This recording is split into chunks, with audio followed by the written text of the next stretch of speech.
आहे ती सुद्धा आपण पाहणार आहोत। दादर नंतर ठाण्यातली दृश्य सुद्धा आपण पाहणार आहोत। ठाण्यामध्ये सध्या अशाच पद्धतीने थर रचले जात आहेत। काय सध्या भाग्यश्री ठाण्यामधली स्थिती? नक्कीच प्रज्ञा, आपण बघतोय मी आहे आता संस्कृती दहीहंडीच्या इथे, जी प्रताप सरनाईकांची दहीहंडी म्हणून प्रसिद्ध आहे। आपण बघतोय की त्यांनी प्रो गोविंदा देखील इथे सुरू केलेला होता। मात्र ही जी दहीहंडी आहे ही पारंपरिक पद्धतीची असणार आहे। मोठ्या प्रमाणात इथे पथकं जी आहेत ती गोळा झालेली आहेत। मुंबईहून पथकं इथे आलेली आहेत। त्याचप्रमाणे ज्या गोविंदांनी प्रो गोविंदामध्ये भाग घेतला होता ती पथकं देखील इथे दाखल झालेली आहेत। आपण बघतोय की सुंदर असा थर समोर रचला जातोय। अतिशय सुंदर थर रचला जातोय, शिस्तबद्ध पद्धतीने रचला जातोय। त्याच पद्धतीने सुरक्षेच्या दृष्टीने देखील इथे हार्नेस वगैरे लावण्यात आलेले आहेत। आपण जर बघितलं तर मोठ्या प्रमाणात इथे गोविंदांनी गर्दी केलेली पाहायला मिळते प्रज्ञा। अतिशय उत्साहाचं वातावरण आहे। स्वतः प्रताप सरनाईक समोर बसलेले आहेत, पूर्वेश सरनाईक आहेत। त्याचबरोबर मोठ्या प्रमाणात जी गोविंद पथकं आहेत ती इथे दाखल झालेली आहेत। मगाशी या पथकाच्या आधी एक पथक होतं, त्यांनी इथे थर रचला आणि आता हे दुसरं पथक आहे जे इथे थर रचतंय। अतिशय सुंदर पद्धतीने हा थर रचला जातोय, आपल्याला दृश्यांमध्ये दिसत असेल। आत्ता हे जे आहेत हे सगळे मुंबईवरनं आलेली पथकं आहेत। पहिले जे पथक होतं ते लोकांचा राजा नावाचं पथक होतं आणि आता हे दुसरं पथक जे आहे ते थर रचण्याचा प्रयत्न करतंय। सुरुवातीला सलामी देण्याचा प्रयत्न असतो आणि त्यानंतर हळूहळू जे पथक आहे ते सरावाने इथे थर लावतात। असं दरवर्षीचं इथे चित्र असतं। यावर्षी देखील तेच चित्र पाहायला मिळतंय। सुरुवातीला पथकं येत आहेत, आपली सलामी देण्याचा प्रयत्न करतात। थोड्या वेळाने आणखीन इथे गर्दी वाढेल, कारण ही जी दहीहंडी आहे ही प्रतिष्ठेची दहीहंडी मानली जाते।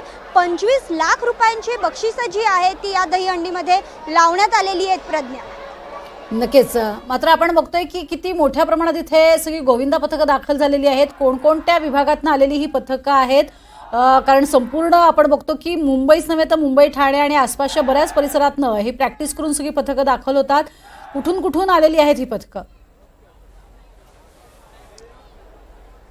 नक्कीच प्रज्ञा, गोरेगाव असेल, जोगेश्वरी असेल, त्याचप्रमाणे मुंबईतलं वरळी असेल, या ठिकाणहून ही पथकं आलेली आहे। त्याचप्रमाणे ठाण्याच्या आजूबाजूला डोंबिवली, कल्याण, भिवंडी, भांडूप अशा विविध ठिकाणाहून ही पथकं इथे दाखल झालेली आहेत। खरं तर आत्ता ही सुरुवात आहे प्रज्ञा। काही ठिकाणी मुंबईमधनं जी पथकं आहेत ती मुंबईमध्ये आधी सलामी करणार आणि त्यानंतर ती हळूहळू ठाण्याकडे वळणार। त्यामुळे खरं तर ठाण्यामध्ये दहीहंडी सुरू व्हायला दुपार उजाडते, 3 नंतर याची सुरुवात होते। मात्र आपण आता बघितलंय तर हळूहळू पथकं यायला इथे सुरुवात झालेली आहे।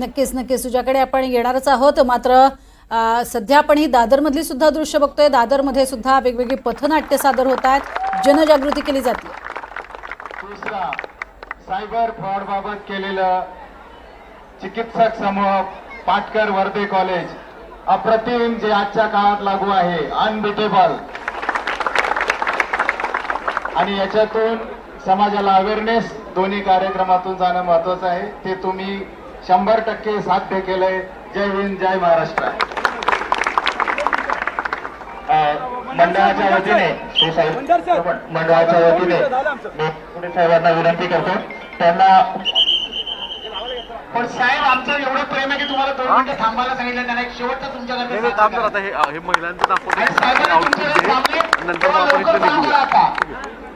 महिला सुरक्षा व सन्मान, महिला सुरक्षा व सन्मान दहीहंडीतलं दृश्य देखावा परंपरा याच वयावरनं गेल्या 2 वर्षापासून सुरू आहे।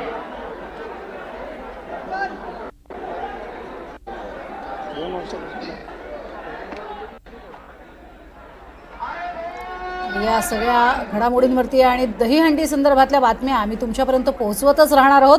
तुर्तास वेळ झाली एका छोट्याशा ब्रेकची।